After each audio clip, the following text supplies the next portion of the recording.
podcast. So, as you know, you're the principal of JVS International School, Siliguri. So, how did this journey start? Means from zero, you're from zero. I think so. Your Facebook profile says you're from Assam, from nothing to a venture of $1 million. Good morning, everyone. Actually, this is not a matter of $1 million.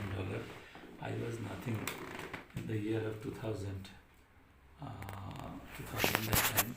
So, actually, my vision was that I should not stay at home with the burden of anybody. That means my parents.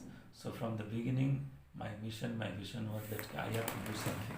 For that, I went to Delhi. From there, I went to Punjab and Haryana, and there I just learned a lot of lessons in the field of education. And now I have just launched two schools in Shiliguri, and that runs very well. And it's all about the good wishes of the well wishers. Okay. So, sir, I know that you are a computer engineer. So, how did this track change to a schooling line? Because schooling is quite typical line, and nobody just directly jumps up to schooling without having so much of investments or with big corporate houses. They only just has the power or ability to run a school and face the, if there is a loss, they have the ability to face the losses. So how did you jump off to schooling directly from, you left computer engineering and directly jumped off to schooling? Actually, I have completed my master's in the year 2000 from Bardhaman University, and then I just changed my track and went to the IT engineering. And from Delhi, Mayur Phase 1 NIIT campus. From there, I have just completed my IT engineering. But fortunately, just my track changed, and I am very blessed. I think I am very blessed. So my track changed, and I just jump into the field of education.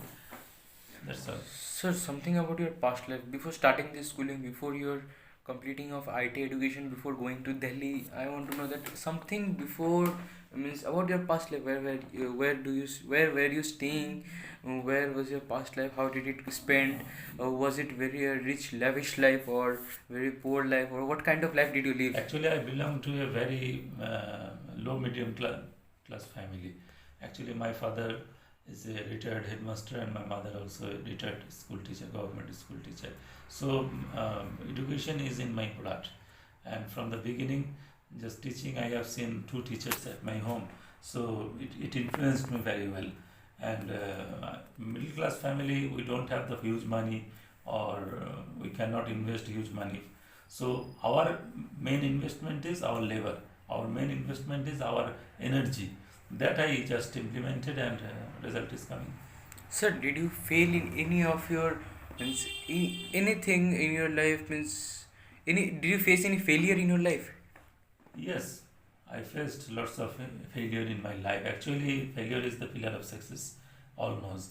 And failure, that teaches you how to How become a do you face successful that failures? How do you face, means how do you take Actually, it in a positive way or a negative way, or you yes, try more? actually, when you are facing the failure, that time you should not be panicked. You should have the positive mind. Okay, I can do. Just keep confidence and keep belief, and I can do. In this way, you can do everything. Just you can reach the sky. You can touch the sky also. So, sir, your school is located in Siliguri, West Bengal, and I have seen quite of their pamphlets and circulars. The circulars for students is in English, but the circular for parents, why it is in Bengali? You claim that your school is English medium, so why is it in Bengali? Actually, we follow both the languages, Bengali and English, and Hindi also.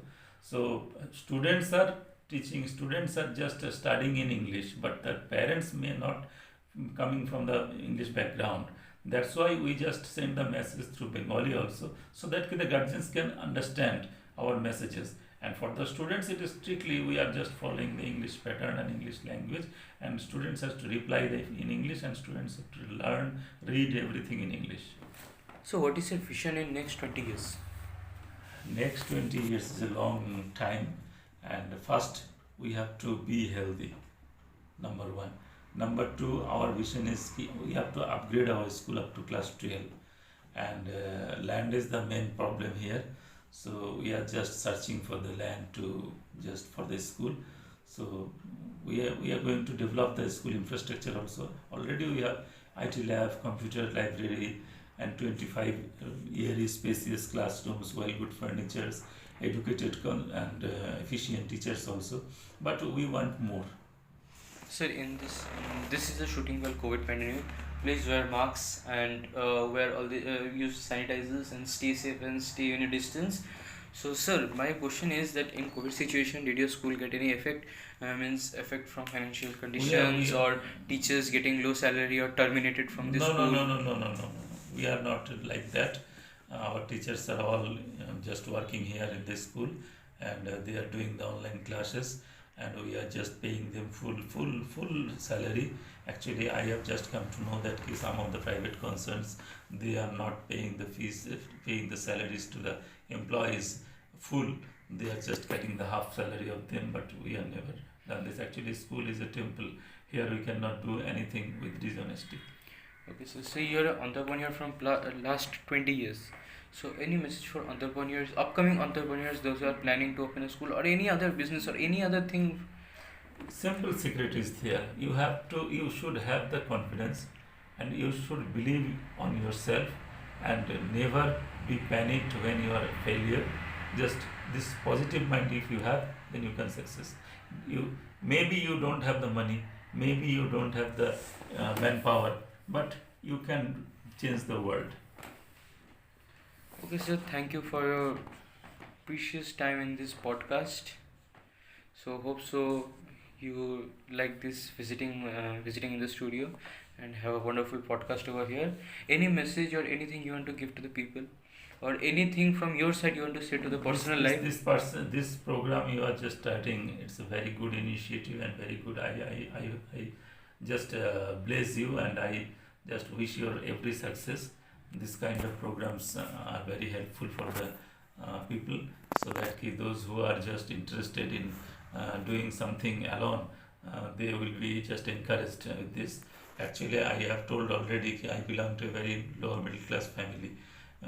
My father, my mother, about I told them already. So you should have the confidence and you should have the positive approach. Then you can do everything. Thank you, sir. Thank you for visiting my podcast. So that was the end of our podcast. And sir, hope so your school gets more vision, more enlightened, more students bringing more. Yes, I want to say one thing there. We have already 600 plus students in our school, and 35 well efficient dedicated teachers are there in our school, and all we are in a big Xavier's family. We just share our pain, we just share our happiness, everything we share with each other, and they all are working here and staying here like a family members. So one last question, it just stuck in my head. Sir, if you are not from lower middle class family, if you are from a higher family, means a rich family or lavish family, was it possible to build a big school than this? Was it No. possible? If you have the money, and if you are coming from the loyal big family, big rich family, that does not mean you can run the school. No, never not. You should have the you should have the just passion. You should have the vision, and you should be educated. That is the main thing. You are doing any kind of business in the market, and you are thinking, I have lots of money and I will open a school. No, never not. You cannot be success. And that may be 1 and 2 years you can get the students, but for a lifelong you cannot run the success. Actually, run the school successfully. Actually, running a school is all about experience, passion, and dedication, and education also. Okay, thank you, sir. Thank you for visiting. This was the end of our podcast, and hope so you like it. We also loved in speaking with you. I also love this speaking with you. So thank you. Thanks. Welcome. So, hello, sir. Is it Pallab Chakravarti? Yes, I'm Pallav Chakraborty. So, sir, I just called you back again. I missed a question out that so due to COVID period, did fees increase? Students' fees got increased in your school. How did you manage that, or anything? Actually, during the COVID period, every person is suffering. Not only the school, every sector, every person is suffering. So we have just handled it very sympathetically for the guardians, and teachers also. We have to look after the teachers also, those who are also the COVID warrior. So we just concentrate on teachers' safety, security, and also just want there should not be any burden, extra burden for the guardians also. That's why we never charge any library fee, computer fee, sweeper fee, electric bill, nothing. In other schools and other places all over India, against the private schools, lots of guardians are just agitating, showing their agitation in front of the schools. But in our school, guardians are very happy and appreciate our approach of giving education and our sympathetic behavior. They just appreciated us, and we are successfully running this online classes. And our online classes is very different from other school. Actually, our online classes is like a coaching. Okay, so in other schools, online classes I have seen, just I have experienced this. They are just in a professional way. They are just over professional way. They are just doing online classes. But our online classes we are doing with mind and emotion and heart also. That's why the teachers are doing giving 100%, and guardians are satisfied, and students are just giving their best. Thank you, sir. Thank you, and sorry to disturb you again. Thank you, sir.